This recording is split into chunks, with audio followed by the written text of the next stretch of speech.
Creighton Grose, and this is my Floor Decor story. I'm an agent with Compass Real Estate here in Atlanta. This is the second project that I've done with this investor. The original owners are still living in the home, and so there haven't been a lot of significant updates done. So it was a perfect opportunity to really kind of recreate what was intended for this home when it was built back in 1983. If you notice the exterior of the home, there's a lot of hallmarks of great French architecture.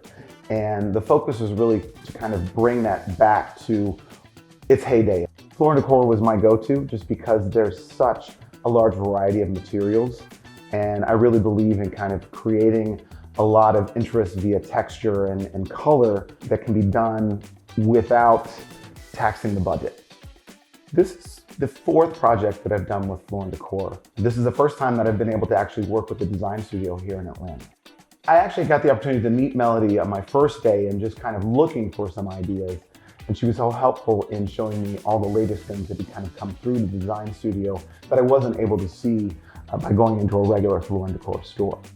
My name is Melody Vaughn. That's Melody like music. I am an 18-year vet in the design industry, recently joining Floor Decor as a senior designer. David and Creighton, amazing. They both entered into the studio, never having come to visit us before. I had my own design ideas for where I wanted to take the house, but it was really helpful to walk into the studio, sit down, and understand a lot of the feasibility for the materials in the different areas of the home.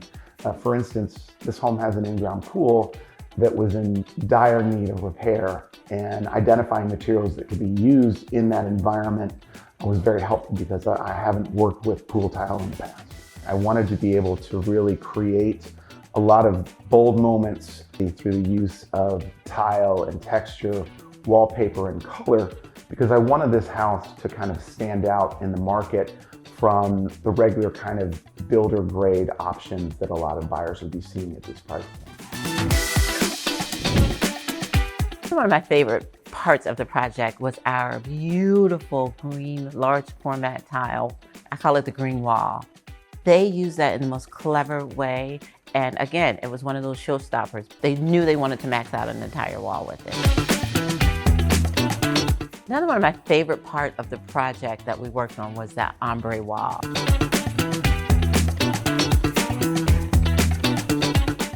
And they loved that ombre wall, and that gave them the opportunity to use it. So we were able to marry a high-end tile with some of our lower price point in the porcelain. And that room came together so beautifully. You'll notice the tile that surrounds the wet bar in the great room. That was something that had just arrived that day in the design studio. So I think we might have been actually the first customer to use that tile. So throughout the house, we used James Martin vanities. And there were so many different options to pick from. It was great because I could really kind of customize the look without having something that felt like it was off the rack. So as you'll see, there's a large lower level to this house that was very much underutilized by the previous owners. So we looked at really revamping that space. Because we were flooring the entire lower level, I wanted to use something that was waterproof, that was performance-based, because there were so many different activities that could be happening downstairs. So the great thing about Floor Decor is that every time I get into a store or go into the design studio, there's something new. And the amount of different projects that I'm working on, I'm always building a visual inventory of what I'm seeing each time I go into either the warehouse or the design studio. And it allows me to kind of think about something in a new way as I go into a new client project.